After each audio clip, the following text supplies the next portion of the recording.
Bienvenidos a este video. Vamos a comenzar con la estructura general de los números. Entonces vamos a empezar con los números naturales. Estos números naturales son los números que nos ayudan a contar. Son los números que van del 1 hasta el infinito, todos ellos definidos positivos. Se denotan por la letra n y es el conjunto más pequeño de números. Seguirían los números enteros, estos se denotan por la letra Z, y entonces estos enteros incluyen a los números naturales y a los números negativos. Entonces tenemos que los naturales están contenidos en los enteros. Seguiría el campo más grande, que serían los números reales, y dentro de los números reales están los números naturales, están los números enteros, y además están dos subconjuntos, que son los números racionales y los números irracionales. Entonces los reales es la unión de los naturales con los enteros, con los racionales, con los irracionales.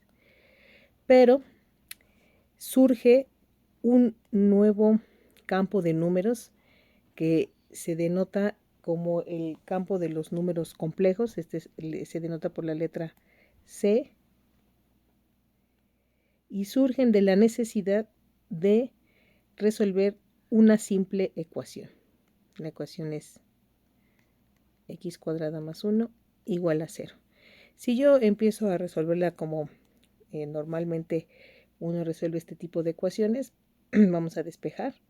Tenemos que x cuadrada sería igual a menos 1, y desde aquí ya empezamos a tener problemas. Estamos diciendo que hay un número cuyo cuadrado es un número negativo, y esto en los números reales pues simplemente no existe. ¿Sale? Entonces, de aquí, de resolver esta sencilla ecuación, surge la necesidad de encontrar algo tal que su cuadrado sea un número negativo. Y ese algo es lo que nosotros vamos a conocer como la unidad imaginaria. Entonces, la unidad imaginaria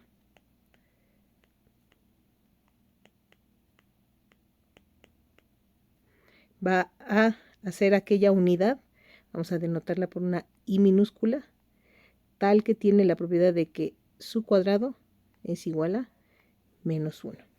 Esta es la definición de unidad imaginaria.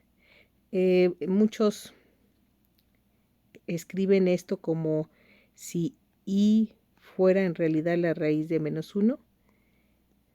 Nada más que aquí hay que tener mucho cuidado, porque recuerden que esto finalmente es una raíz cuadrada. Esto quiere decir que esto puede ser más menos raíz de menos 1, ¿no?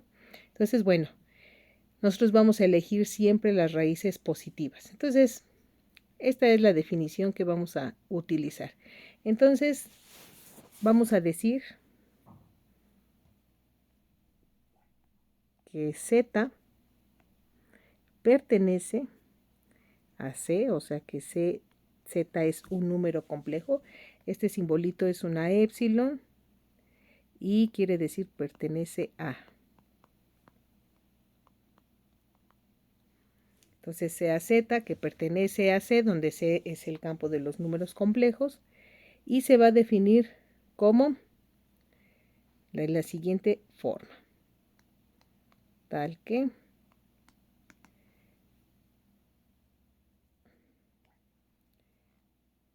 Z va a ser igual a X más Y, donde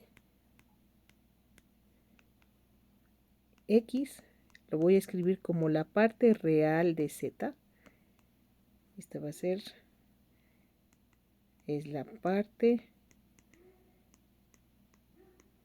real de Z. Y Y es la parte imaginaria de Z. Es la parte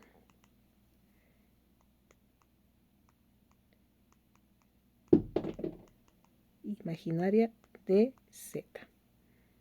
Y la i es la unidad imaginaria. Entonces, tenemos que de manera general un número complejo se escribe como esta combinación donde una parte es la parte real, otra es la parte imaginaria. Si una de las dos es 0, entonces fíjense, tienen un nuevo nombre. Vamos a suponer que si x es igual a 0, entonces z simplemente es y veces y es algo que se llama un imaginario puro. Y por otro lado, si y es igual a 0, entonces, pues z es simplemente x, y entonces pues es un número real, ¿no?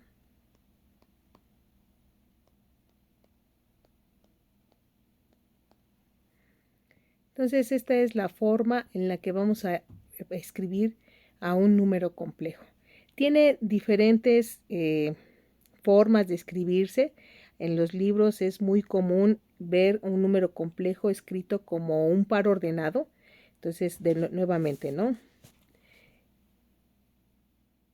Si z es de la forma, puede ser a más b, x más y, no importa.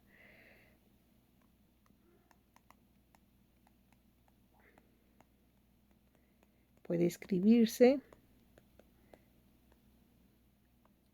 como un par ordenado. ¿Por qué es útil ver a z como un par ordenado a, b? Pues porque, como se imaginarán, esto va a tener también una representación gráfica. Formalmente, los números complejos no tienen una representación geométrica así puramente como unas rectas reales como los números reales, pero sí tienen algo que se llama un plano de Argand o el plano complejo. Entonces, su representación es en un plano complejo o plano de Argand o diagrama de Argand.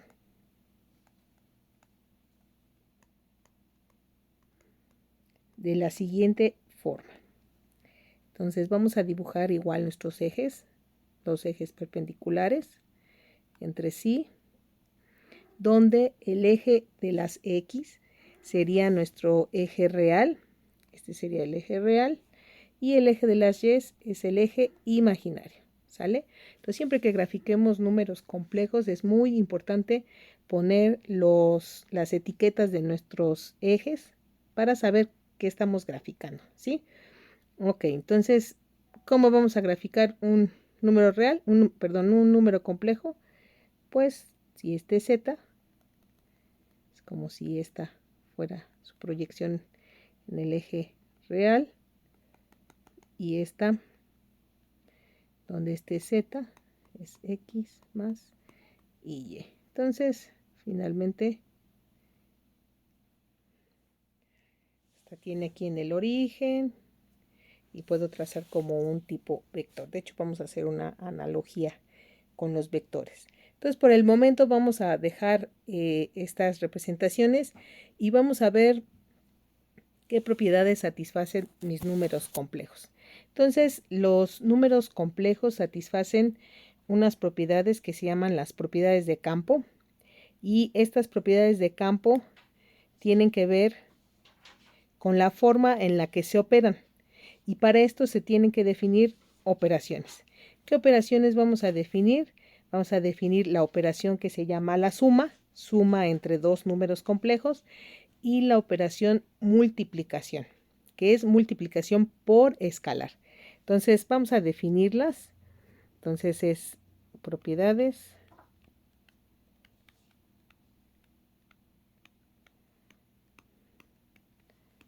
del campo de los complejos.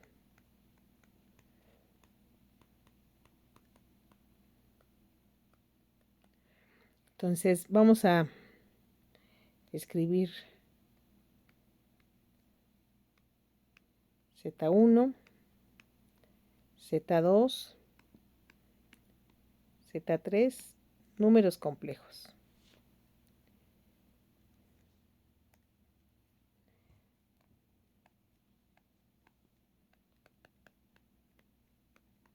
Entonces vamos a definir la suma.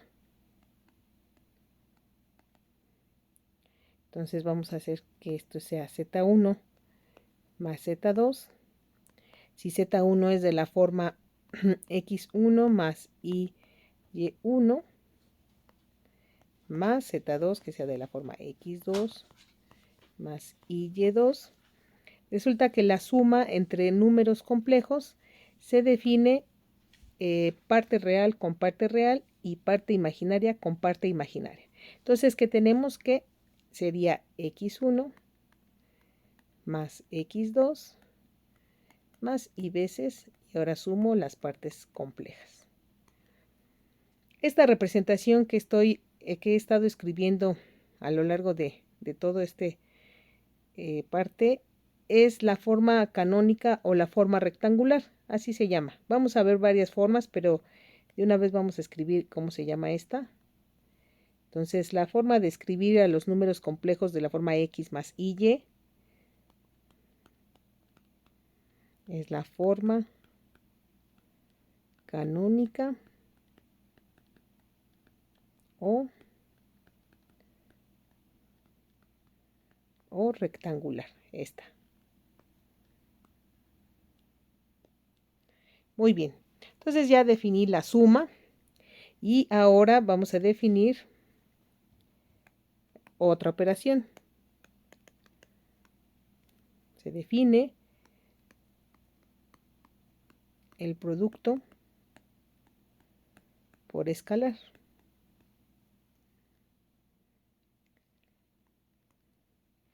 Entonces, el producto por escalar es simplemente tomar un número. Vamos a suponer que alfa es un número real, es un número cualquiera. Entonces, alfa por un z sería alfa por x más y.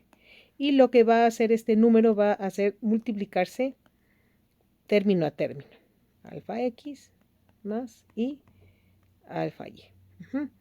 Y entonces ahora sí podemos definir el producto entre números complejos.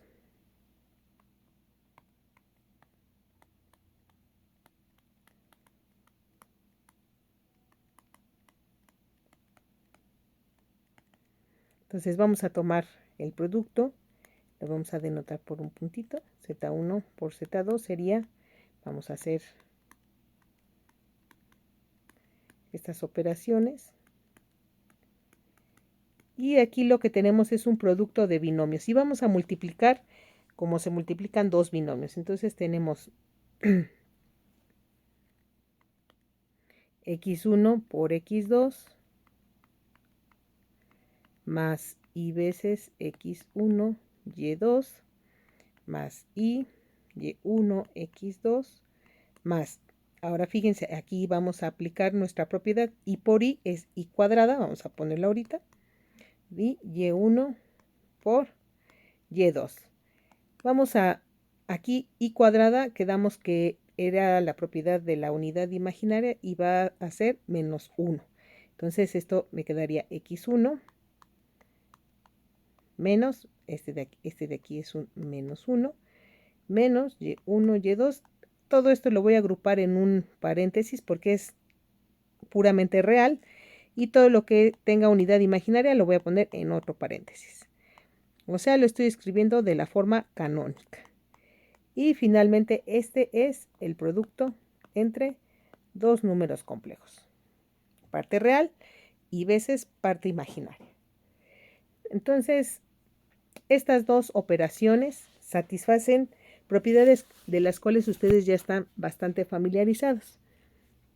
Una de ellas es la asociatividad.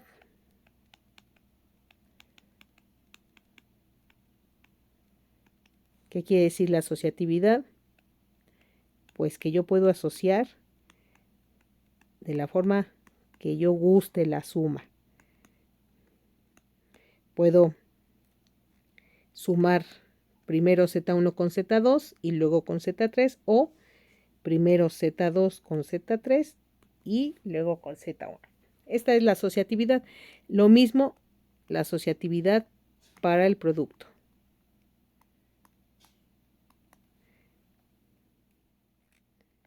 Aquí déjenme borro este paréntesis. Z1 por Z2 por Z3. ¿Sale? Asociatividad. Conmutatividad.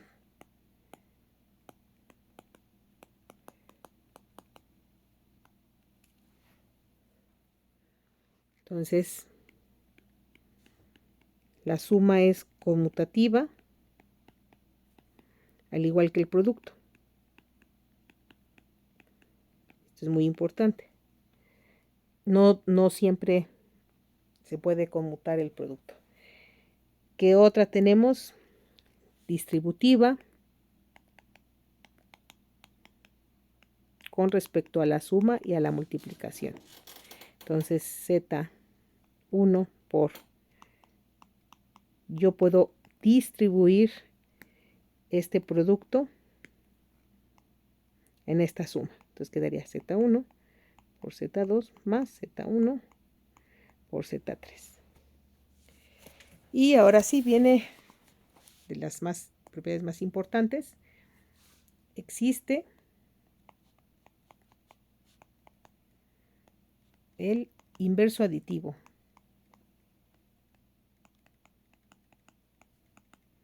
Entonces, ¿qué es el inverso aditivo? Pues existe un número tal que Z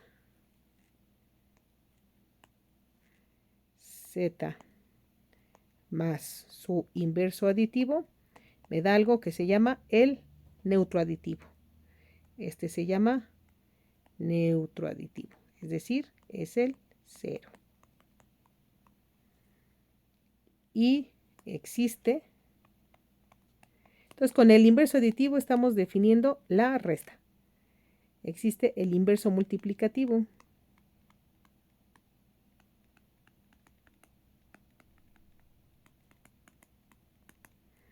¿Qué es el inverso multiplicativo? Pues es aquel que si yo lo multiplico me da un 1. Y este 1 es el que le llamamos el neutro multiplicativo. Entonces, con esto estoy definiendo que yo puedo dividir números complejos. Entonces, con estas propiedades hacen que los números complejos tengan una estructura matemática que se llama un campo. Entonces, en el siguiente video vamos a trabajar ya con propiedades específicas de los números complejos. Son propiedades que no existen en los números reales, como por ejemplo el conjugado o nada más el conjugado. Y ya vamos a ver otras propiedades, por ejemplo la norma, que esa es como más propia de vectores. Entonces vamos a ver que aquí también se pueden ver a los números complejos como si fueran un vector en el espacio. Y vamos a ver otras representaciones geométricas de los números complejos. Saludos.